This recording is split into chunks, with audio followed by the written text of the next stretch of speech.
আপা, শুনেছ? আমার বিয়েটা কি বিশাল বড়লোক বাড়িতে ঠিক হয়েছে। তাদের তিনতলা বাড়ি, কত গাড়ি, কত জমি জমা। গ্রামের সবাই শুধু আমার কথাই বলছে। আর তোমার বিয়েটা দেখো, একটা গরিব পরিবারের ছেলের সঙ্গে। ওদের তো তেমন কিছুই নেই। সত্যি বলছি, তোমার জন্য আমার একটু আফসোসই হচ্ছে। আমার মতো ভাগ্য যদি তোমারও থাকতো, তাহলে আজ তুমিও রাজরানীর মতো জীবন পেতে। কণিকা, মানুষের সুখ শুধু বড় বাড়ি আর অনেক টাকায় হয় না। ভালোবাসা, সম্মান আর বিশ্বাস থাকলে ছোট ঘরও স্বর্গের মতো লাগে। আর যদি ভালোবাসা না থাকে, তাহলে প্রাসাদও কারাগারের মতো মনে হয়। আমি কারো ভাগ্য দেখে হিংসা করি না। আল্লাহ যার ভাগ্যে যা লিখে রেখেছেন সেটাই হবে। আমি শুধু চাই তুই যেন সবসময় ভালো থাকিস। তোর সুখেই আমার সুখ। তোরা দুজন আমার বুকের ধন। একজন বড়লোকের বাড়িতে যাবে আর একজন গরিবের বাড়িতে, এটা নিয়ে কেউ কাউকে ছোট করবি না। মনে রাখিস, মানুষের আসল পরিচয় তার মন। টাকা আজ আছে, কাল নাও থাকতে পারে, কিন্তু ভালো ব্যবহার আর ভালোবাসা সারা জীবন থাকে। আমি শুধু চাই তোদের দুজনের সংসার যেন সুখের হয়। তোরা একে অপরের পাশে সব সময় থাকিস।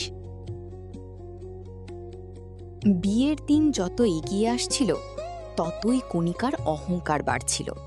গ্রামের সবাই বলছিল, ছোট মেয়েটা তো রাজপ্রাসাদে যাচ্ছে।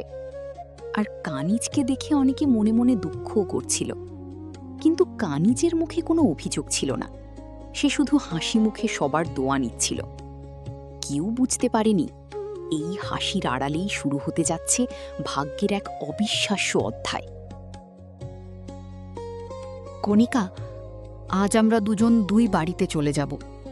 জানি না এরপর কবে এভাবে একসঙ্গে বসে কথা বলতে পারবো। একটা কথা মনে রাখিস, যাই হোক না কেন, যদি কখনো কষ্টে থাকিস, আমার কাছে লুকাবি না। আমি সব সময় তোর পাশে থাকব।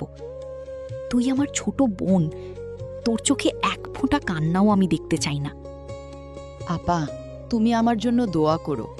তবে আমি নিশ্চিত আমার জীবনে কোনো কষ্ট আসবে না। এত বড়লোক বাড়িতে যাচ্ছি, সেখানে আমার সব স্বপ্ন পূরণ হবে। তুমি বরং নিজের জন্য দোয়া করো, গরিব সংসারে গিয়ে যেন কষ্টে ভেঙে না পড়ো। আমি কিন্তু খুব সুখে থাকব, এটা তুমি দেখেই বুঝবে। একই দিনে দুই বোনের বিয়ে হয়ে গেল। একজন উঠল দামি গাড়িতে, অন্যজন সাধারণ একটি গাড়িতে। গ্রামের সবাই ভাবল, কণিকার ভাগ্য আকাশ ছুঁয়েছে, আর কানিজের ভাগ্যে হয়তো শুধু সংগ্রাম। কিন্তু কেউ জানত না, আসল গল্প শুরু হবে বিয়ের পর। ভাগ্য তখন নীরবেই নিজের খেলা শুরু করে দিয়েছে। বিয়ের 1 মাস কেটে গেছে। গ্রামের সবাই এখনও কণিকার ভাগ্যের গল্প করে। মাঝে মাঝেই সে বিলাসবহুল কালো গাড়িতে বাবার বাড়ি আসে। হাতে সোনার চুড়ি, গলায় দামি হার, মুখে হাসি। সবাই বলে, আহ, কি সুখী মেয়ে। অন্যদিকে কানিজ সাধারণ পোশাক পরে ভ্যানে করে বাবার বাড়ি আসে। অনেকে মনে মনে ভাবে, বেচারি গরিব সংসারী পড়ে কষ্ট করছে। কিন্তু কেউ জানে না, সত্যটা ঠিক উল্টো।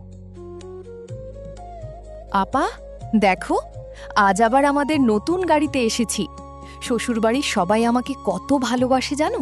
শাশুড়ি নিজে হাতে গয়না কিনে দিয়েছেন, স্বামীও আমাকে কোথাও একা যেতে দেন না। সবাই আমাকে রাজরানীর মতো রাখে। তোমার কথা খুব মনে পড়ছিল, তাই দেখতে এলাম। তুমি কেমন আছো?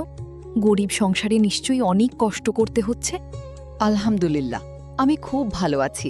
আমাদের সংসারে টাকা কম, কিন্তু মনটা অনেক বড়। শাশুড়ি আমাকে নিজের মেয়ের মতো দেখে। স্বামী সারাদিন পরিশ্রম করে, তারপরও আমার মুখে হাসি দেখলে সব কষ্ট ভুলে যায়। অভাব আছে, কিন্তু ভালোবাসার কোনো অভাব নেই। তুই ভালো থাকলেই আমি খুশি। আল্লাহ যেন তোর সুখ সবসময় অটুট রাখেন। সেদিন বিকেলে কণিকা শ্বশুরবাড়িতে ফিরে গেল। গাড়ি বাড়ির ভেতরে ঢুকতেই তার মুখের হাসি ধীরে ধীরে মিলিয়ে গেল। দরজা খুলে নামার আগেই শাশুড়ির কড়া গলা ভেসে এলো, এতক্ষণ কোথায় ছিলে? বাবার বাড়ি গেলেই সময়ের হিসাব থাকে না। যাও, তাড়াতাড়ি রান্নাঘরে যাও। এতগুলো মানুষের রাতের রান্না এখনো শেষ হয়নি। বড় লোকের বউ হয়ে এসেছো বলে কি সারাদিন ঘুরে বেড়াবে? এই বাড়িতে থাকতে হলে কাজ করতে হবে। মনে রেখো, আমাদের বাড়িতে অলস মানুষের কোনো জায়গা নেই। সকালে বের হওয়ার সময় কত হাসি মুখে বিদায় দিলেন, আর এখন যেন আমি এই বাড়ির কেউই নই। বাবার বাড়িতে সবাইকে মিথ্যা বললাম আমি নাকি খুব সুখে আছি, কিন্তু সত্যিটা যদি বলি বাবা মা ভেঙে পড়বেন। না, আমি কাউকে কিছু বলবো না। আমার কষ্ট আমি একাই সহ্য করব। ভোর ৫টা, বাইরে তখনও সূর্যের আলো পুরোপুরি ওঠেনি।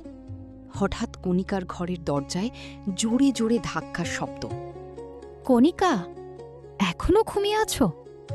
এই বাড়িতে কি ঘুমানোর জন্য এসেছো? তাড়াতাড়ি ওঠো, এত বড় বাড়ির কাজ কি আমি একা করব? মনে রেখো, আমরা গরিব ঘরের মেয়ে এনেছি কাজ করানোর জন্য, রাজরানীর মতো বসিয়ে রাখার জন্য নয়। কণিকা তাড়াহুড়ো করে বিছানা ছেড়ে উঠে পড়ল। চোখে তখনও ঘুম, শরীর ক্লান্ত। এক গ্লাস পানিও খাওয়ার সুযোগ পেল না। সারাটা সকাল রান্নাঘরের আগুনের সামনে দাঁড়িয়ে রান্না করল, তারপর কাপড় ধুলো, ঘর মুছল। দুপুর হয়ে গেল, কিন্তু কেউ একবারও বলল না, এসো মা, আগে একটু খেয়ে নাও।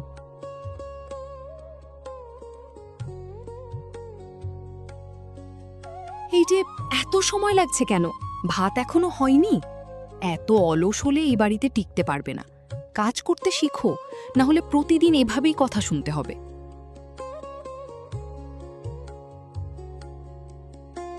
বাবার বাড়িতে সবাই ভাবছে আমি কত সুখে আছি, কিন্তু সকাল থেকে এখন পর্যন্ত এক ফোঁটা পানি পর্যন্ত খেতে পারিনি।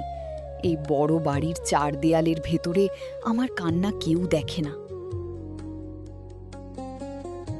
কানিজ সকালে ঘুম থেকে উঠে রান্নাঘরে গেল। সেখানে তার শ্বশুর, স্বামী আর শাশুড়ি একসঙ্গে বসে তার অপেক্ষা করছিলেন। ছিল গরম রুটি, ডাল আর ডিম ভাজি।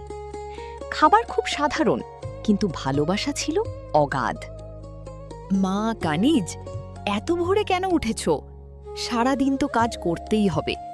আগে মুখ হাত ধুয়ে এসো, আমি গরম গরম নাস্তা বানিয়ে রেখেছি। খালি পেটে কোনো কাজ করতে হবে না। তুমি আমাদের বাড়ির বউ নও, তুমি আমাদের মেয়ে।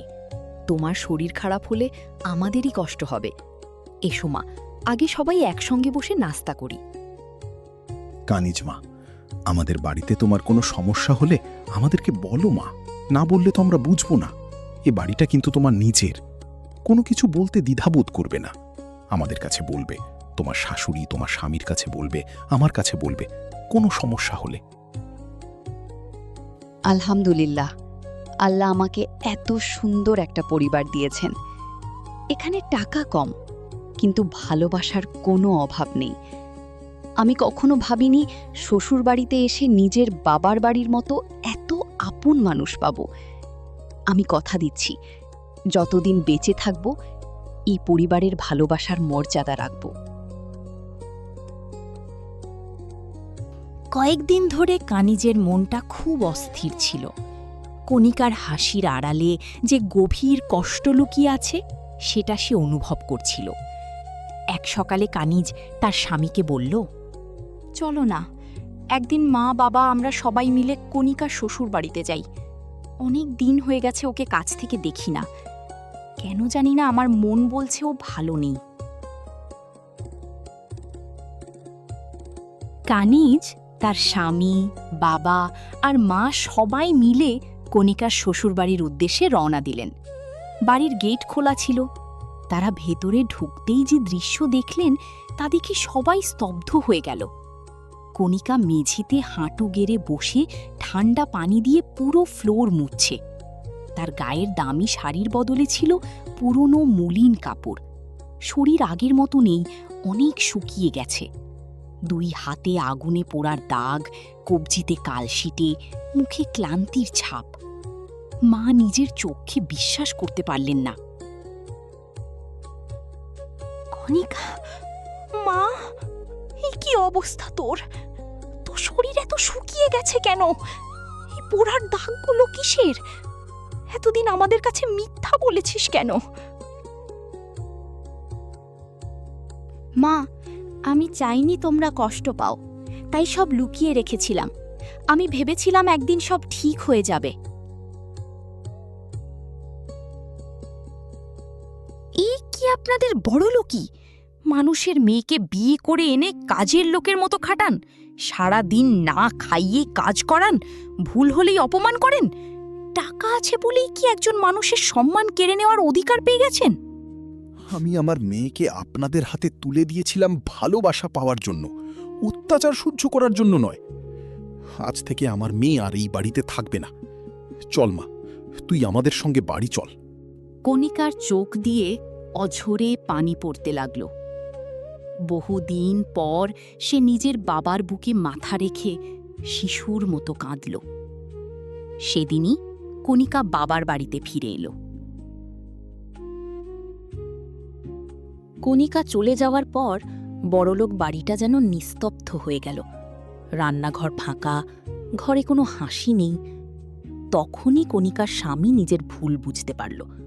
সে মাকে বলল, মা, আমরা খুব বড় ভুল করেছি। কণিকা এই বাড়িতে ভালোবাসা চেয়েছিল, আমরা তাকে শুধু কাজ আর কষ্ট দিয়েছি। টাকা দিয়ে সবকিছু কেনা যায় না। একজন মানুষের ভালোবাসা হারিয়ে ফেলেছি আমরা। হ্যাঁ বাবা, আমি ভুল করেছি। অহংকারে বুঝতেই পারিনি আমি নিজের ছেলের সংসারটাই ভেঙে দিচ্ছি। চল, আমরা কণিকার কাছে ক্ষমা চাই। যদি সে ক্ষমা করে তাহলে এবার থেকে তাকে নিজের মেয়ের মতোই রাখব। কয়েকদিন পর কণিকার স্বামী আর শাশুড়ি কণিকার বাবার বাড়িতে এলেন। মা কণিকা, আমাকে ক্ষমা করে দাও। আমি তোমার সঙ্গে অন্যায় করেছি। আজ বুঝেছি বৌমা নয়, আমি নিজের মেয়েকেই কষ্ট দিয়েছি। যদি পারো আর একবার আমাদের একটা সুযোগ দাও। এবার থেকে তুমি এই বাড়ির বউ নয়, মেয়ে হয়ে থাকবে। কণিকা, আমি তোমার পাশে দাঁড়াতে পারিনি, এজন্য আমাকে ক্ষমা করো। আমি কথা দিচ্ছি, আজ থেকে তোমার চোখে আর এক ফোঁটা কান্নাও আসতে দেব না। ক্ষমা করতে পারা মানুষের সবচেয়ে বড় গুণ। কিন্তু একটা কথা মনে রাখবেন, মানুষের সম্মান একবার ভেঙে গেলে সেটা জোড়া লাগাতে অনেক সময় লাগে। কণিকাকে যদি সত্যিই নিজের মেয়ে মনে করেন, তাহলে সেটা কথাই নয়, কাজে প্রমাণ করবেন। এরপর কণিকার শ্বশুরবাড়ির মানুষ সত্যিই বদলে গেল। তারা কণিকাকে আর কাজের লোক নয়, পরিবারের একজন সদস্য হিসেবে সম্মান করতে শিখল।